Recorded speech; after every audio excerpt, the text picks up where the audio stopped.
नमस्कार। विश्व समाधान मंच प्यारा उत्तराखंड में आपका स्वागत है। आज 13 अगस्त 2024 की सायंकाल देश विदेश के पटल में होने वाली महत्वपूर्ण खबरों पर आपका के सामने रखेंगे। उनमें से कौन सी खबर पर आपका ध्यान हम आकृष्ट करना चाहते हैं। प्रमुख खबर है, आज बांग्लादेश में उथल पुथल के बाद, सत्ता परिवर्तन के बाद बांग्लादेश के कार्यवाहक शासक प्रमुख मोहम्मद यूसूफ ढाकेश्वरी मंदिर में जाकर अल्पसंख्यकों को सुरक्षा का उन्हें आश्वासन दिया। और दूसरी महत्वपूर्ण खबर है कि यूक्रेन और रूस के संघर्ष में परमाणु विस्फोट की आशंका से यूरोप में के लोग भारी व्यथित। और तीसरी महत्वपूर्ण खबर है, देश में हिडेनबर्ग के आरोप प्रत्यारोपों की राजनीति जारी और कलकत्ता में से लेकर उत्तर प्रदेश में दुराचारियों द्वारा किए गए जघन्य कांडों पर बवाल जारी। बंगाल में जहां अपराधी को पकड़ने की बात कही है, वहीं उत्तर प्रदेश में भी सपा से जुड़े हुए 2 आरोपियों को पकड़ा गया है। इस बीच आरोप प्रत्यारोपों का दौर जारी है। वहीं आर्थिक सेबी और अडानी की कंपनी के बीच में मिलीभगत के आरोप लगाने वाली हिंडवन आर्थिक शोध रिसर्च ने जो आरोप लगाए थे, उसमें आरोप प्रत्यारोप का दौर ज़्यादा जारी है। संसद 2 दिन पहले अनिश्चितकालीन के लिए का समापन किया गया। वहीं दूसरी तरफ उत्तराखंड में जो महत्वपूर्ण खबर है कि 21 अगस्त से 22 और 23 अगस्त तक उत्तराखंड की जन आकांक्षाओं की राजधानी गैरसैंण में पहली बार बनी जो उत्तराखंड राज्य गठन के बाद एकमात्र निर्मित विधानसभा भराड़ीसैंण में जो बनी है, गैरसैंण के समीप, बाबा मोहन उत्तराखंडी की शहादत और आंदोलनकारी के संघर्षों की बदौलत जो विधानसभा भवन बना है, उसमें जो भारतीय जनता पार्टी ने जन भावनाओं को अनादर करके जिसे ग्रीष्मकालीन राजधानी थोपी थी, वहाँ भारी दबाव के बाद भारतीय जनता पार्टी की धामी सरकार मानसून सत्र कराने के लिए तैयार है, जिसमें विपक्ष भारतीय जनता पार्टी पर उत्तराखंड की जनभावनाओं को नजरअंदाज करने का आरोप लगा रहा है। वहीं पूर्व मुख्यमंत्री हरीश रावत इस दिन विधानसभा सत्र के पहले दिन वहां विधानसभा भवन में ग्रीष्मकालीन राजधानी के अवशेष ढूंढने की घोषणा की है। पर हमारा ये मानना है कि धामी सरकार ने भले ही हठधर्मिता से, दुराग्रह से यहाँ पे गैरसैंण में विधानसभा का सत्र, ग्रीष्मकालीन सत्र, बजट सत्र न कराया हो, अपनी हठधर्मिता का परिचय दिया।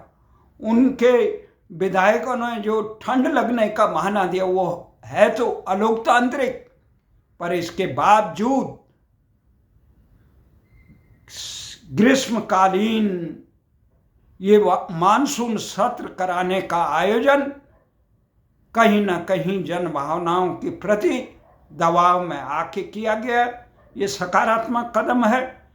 हमें आशा है कि प्रदेश के मुख्यमंत्री अपनी आत्मा को टटोलेंगे और शहीदों की शहादत की भावना को मद्देनजर रखते हुए उत्तराखंड के चहुमुखी विकास के प्रति अपने समर्पण को दिखा के जनता के प्रति अपने दायित्व का निर्वहन करके उन्हें इस बात का एहसास होना चाहिए ये उत्तराखंड राज्य किसी को मुख्यमंत्री या विधायक बनाने के लिए नहीं बनाया गया, किसी नौकरशाह को यहाँ पे सचिव या मुख्य सचिव बनाने के लिए नहीं बनाया गया, या उनको पंचतारा सुविधाओं को उपलब्ध कराने के लिए नहीं।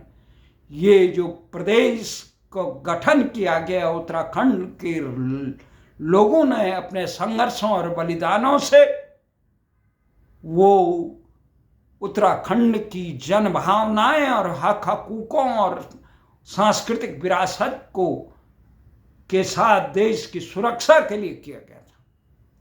और उस मापदंड के तहत राजधानी गैरसैंण में तो ये जो कार्यक्रम किया जा रहा है, हमें आशा है आज उत्तराखंड की धामी मंत्रिमंडल ने थोपी हुई राजधानी देहरादून में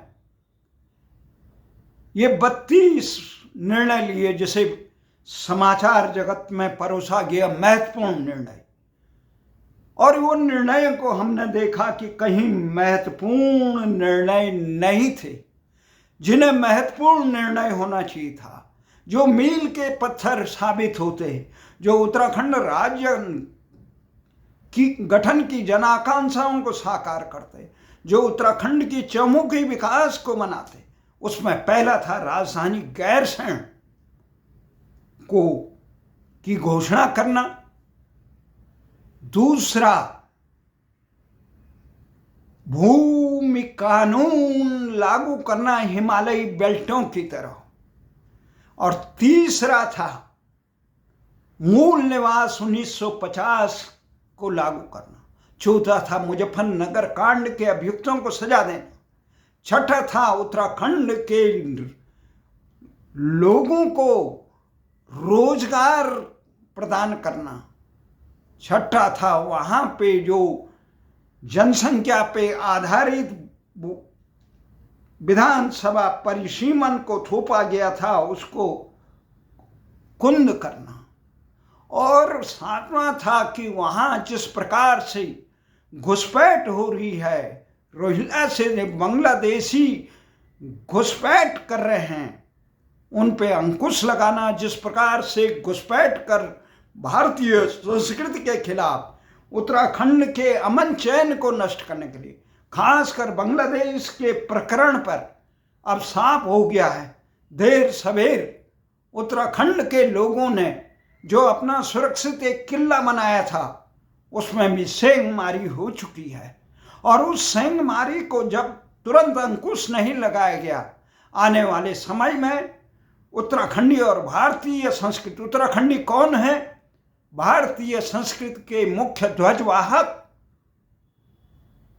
जिन्होंने भारतीय संस्कृति की रक्षा करने के लिए आक्रांताओं, विदेशी आक्रांताओं के अत्याचार, नरसंहार और धर्म को मिटाने के षड्यंत्र को विफल करने के लिए उत्तराखंड की विकट पहाड़ियों में किला बंदी करके अपने को यहां सुरक्षित रखा।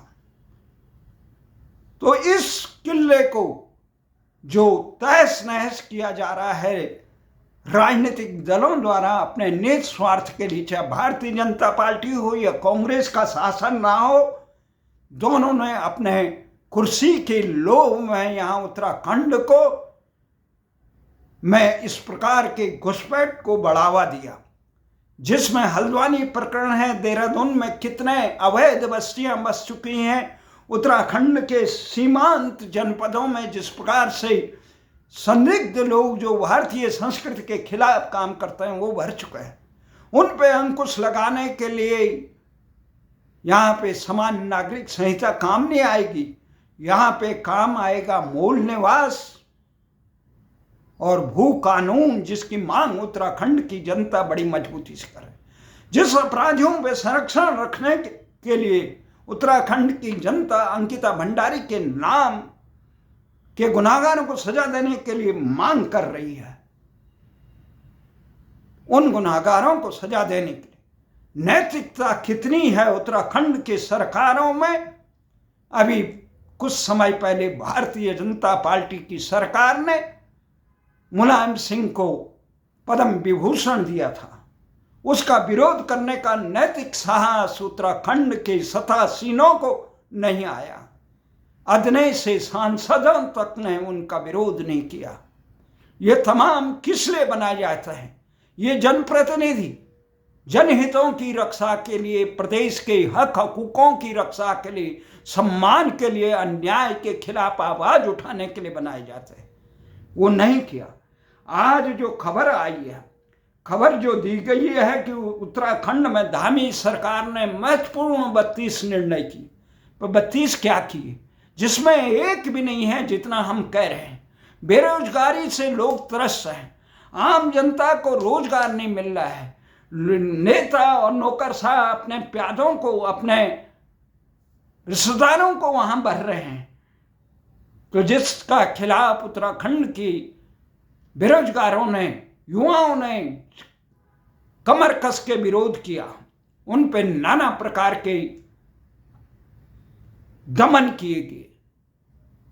तो उत्तराखंड के आम जनता को कहां रोजगार मिलेगा?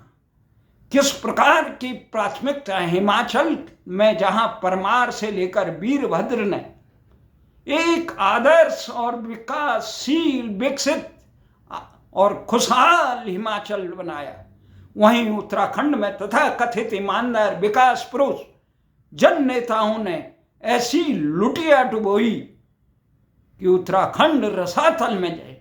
आज स्थिति ये हो गई, उत्तराखंड गठन के बाद उत्तराखंड की जनता ये कह रही है कि हम उत्तर प्रदेश में बेहतर थे। उन्हें नहीं पता बहुत वो है कि किस प्रकार का कुशासन मुलायम सरकार के और उत्तर प्रदेश के संयुक्त उत्तर प्रदेश में था। कम से कम अब अपने जनप्रतिनिधि जब अपने ही सिक्के खोटे हों, जिनको गैरसैंण में ठंड लगती है, ऐसे नेताओं को, जिनको शर्म हया नहीं आती है, एक शब्द अंकिता भंडारी के पक्ष के गुनाहगारों को सजा देने के लिए जो नहीं बोल पाते हैं, जो वहां की राजधानी गैरसैंण के लिए नहीं बोल पाते हैं, जो मुजफ्फरनगर कांड के अभियुक्तों को सजा देने के लिए बने, ऐसे को जनप्रतिनिधि उत्तराखंड का कहना शर्मनाक है। ये केवल दल प्रतिनिधि हैं, दलों के आकाओं के प्यादे हैं, मोहरे हैं। ये अपने आंखें के पीछे, ये नहीं लगता है कि ये उत्तराखंड के हक हकूकों के साथ, यहाँ के जल संसाधनों के साथ, यहाँ के वन संसाधनों के बाद, यहाँ के विशेष राज्य को जो दर्जा मिला था उसके हितों का, आर्थिक हितों का लाभ तक नहीं मिल पाया। जो छलावा उत्तराखंड के साथ हुआ, जो बंदरमांट हुई, उत्तराखंड के बिजली, पानी और पर्यावरण बचाने की कीमत उत्तराखंड के लोगों को नहीं मिली। फ्री में बिजली पानी मिल रहा है दिल्ली में, जो उत्तराखंड से जाता है। कौन कहेगा इनको? फिर भी अपने नेताओं की जय जयकार और यशोगाथा के लिए बेशर्मी से गाते। आज मंत्रिमंडल ने क्या लिया? ग्राम विकास विभाग, उत्तराखंड ग्राम्य विकास एवं पंचायती राज संस्थान के बोर्ड ऑफ गवर्नर की सूची में अपर मुख्य सचिव, प्रमुख सचिव, ग्राम विकास व आयुक्त और ग्राम विकास को उत्तराखंड के ग्राम विकास व पंचायती राज संस्थान के बोर्ड ऑफ गवर्नर सदस्य के रूप में शामिल मंजूर। इन्हें ग्राम विकास को जरा गांव जमीन पे तो उतारिए। विकास का ग्राम विकास अधिकारी को गांवों में अपनी ग्राम सभाओं में तो रखिए, कोई वो नहीं है, केवल ये उनके हितों का। उत्तराखंड में खनन, अवैध खान, परिवहन, भंडारण नियमावली 2024 के नियम 14 उपनियम 5 संशोधन किए जाने हेतु एक मुश्त योजना, वन टाइम सेटलमेंट योजना पुनः लागू किए जाने के संबंध में मंजूरी दे दी। उत्तराखंड भूतल एवं खनिज पर्यवेक्षण सेवा नियमावली 2024 को प्रख्यापन मंजूरी। उत्तराखंड भू तत्व एवं खनिज कर्म अधीनस्थ विधि सेवा नियमावली प्रख्याता को मंजूरी। समाज कल्याण विभाग के अंतर्गत देहरादून के रायवाला में 50 वृद्धजनों की क्षमता वाले नवनिर्मित वृद्ध और अशक्त आवास संचालन हेतु 7 पदों का सृजन को मंजूरी हुआ भाई हुआ। और उत्तराखंड प्रादेशिक आर्मड कांस्टेबलरी अधीनस्थ अधिकारी सेवा नियमावली 24 में उत्तराखंड बंदी की मृत्यु पर प्रतिकर मुआवजा राशि की मंजूरी। इसमें अंतर्गत 2 लाख से 5 लाख तक का मुआवजे की राशि। उत्तराखंड में डिप्लोमा इंजीनियर महासंघ की हड़ताल की अवधि के वेतन का समायोजन संबंधित कार्मिक उपार्जित अवकाश किए जाने के संबंध में निर्णय। कृषि एवं कृषकों से कृषि कल्याण के विभाग के अंदर भवानपुर मंडी में प्रधान मंडी बनाने का निर्णय। शहरी विकास के अंतर्गत नगर पालिका परिषद कर्णप्रयाग से सेमी गार्ड क्षेत्र को पृथक किए जाने के संबंध में मंजूरी। विज्ञान प्रौद्योगिकी विभाग में सूचना प्रौद्योगिकी सुराज ये 14 नगर पालिका परिषद डोईवाला का उच्चीकरण करके 3 से 1 किए जाने। उत्तर प्रदेश अधिनियम 1959 एवं उत्तर प्रदेश नगर पालिका अधिनियम 1916 में संशोधन कर विधानसभा के पटल में रखने की मंजूरी। नगर पालिका परिषद नागला की सीमा में गोविंद बल्लभ पंत यूनिवर्सिटी को बाहर किए जाने। खेल विश्वविद्यालय संगठनिया हेतु उत्तराखंड खेल विश्वविद्यालय विधेयक 2024 को विधान पटल में रखने। उत्तराखंड होमगार्ड कल्याण संशोधन और उत्तराखंड लोक तथा निजी संपत्ति वसूली अध्यादेश 2024 में विधानसभा पटल। पंचबद्री पंचकेदार को उत्तराखंड पर्यटन यूनेस्को विश्व धरोहर स्थल में शामिल किए जाने हेतु संस्थान की चयन मंजूरी। जमींदारी विनाश एवं भूमि अधिनियम 1950 में संशोधन विधेयक में पौड़ी जनपद में कोटद्वार में नवीन केंद्रीय विद्यालय की स्थापना हेतु प्रस्तावित भूमि में निःशुल्क आवंटन किया जाएगा। इसके अतिरिक्त नवीन केंद्रीय विद्यालय की स्थापना निःशुल्क भूमि आवंटित की जाएगी। उत्तराखंड में पर्यटन उद्यमियों को प्रोत्साहन के 2024 प्रख्यापन किए जाने के संबंध में कैबिनेट के अन्य पिछड़ा जाति पूर्व 10वीं और 10वीं छात्रवृत्ति के अंदर भारत सरकार द्वारा निर्गत नवीन दिशा निर्देशों को लागू करने के लिए कैबिनेट मंजूरी। उत्तराखंड के अन्य पिछड़ा वर्ग अधिनियम के अनुसार उत्तराखंड में कारागार प्रशासन एवं सुधार सेवा लिपिकीय वर्ग सेवा नियमावली में उत्तराखंड में पुलिस उप निरीक्षक और निरीक्षक सेवा संशोधन नियमावली में प्रख्यान कैबिनेट मंजूरी। होमगार्ड नागरिक सुरक्षा 3 जनवरी 17 को भाषीय त्रुटि के लिए संशोधन। उत्तराखंड नगर निगम स्थानों एवं पदों का आरक्षण आवंटन नियमावली 2024 और उत्तराखंड नगर पालिका स्थानों पदों का कैबिनेट की मंजूरी। नगर पालिका परिषद अल्मोड़ा को उच्चीकरण कर निगम बनाए जाने संबंधी कैबिनेट मंजूरी। नगर पालिका परिषद पिथौरागढ़ को उच्चीकरण कर निगम बनाए जाने के संबंध में कैबिनेट की मंजूरी। सूक्ष्म लघु और मध्यम उद्यम नीति 2015 के अंतर्गत वित्तीय प्रोत्साहन के लिए CAF सैद्धांतिक मंजूरी की छूट। तो ये तमाम ये जो महत्वपूर्ण निर्णय है, और महत्वपूर्ण क्या है?